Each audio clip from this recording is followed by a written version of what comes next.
Hi everyone, আজকের দিনটা ছিল অন্যান্য দিনের তুলনায় একটু অন্যরকম। সকাল সকাল রেডি হয়ে বেরিয়ে পড়েছি। তো আজকে কলেজ যাব না, আজকে চলে এসেছি সোজা স্কুলে।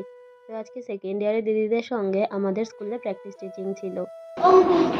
আমার আজকের নিবেদন কবি শঙ্খ ঘোষের লেখা মিথ্যে। লোকে আমায় ভালোই বলে, দিব্যি চলন দোষের মধ্যে একটু নাকি মিথ্যে কথা।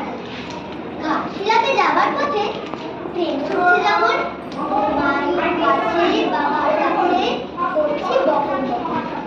হঠাৎ দেখি মাঠের মধ্যে চলন্ত সব গাছে এক এক রকম। আজ সারাটা দিন বাচ্চাদের পড়া, আঁকা, কবিতা আবৃত্তি সব কিছু মিলিয়ে মিশিয়ে খুব সুন্দর একটা দিন কাটালাম। আর বেশ দারুণ একটা এক্সপিরিয়েন্স আজকে হলো।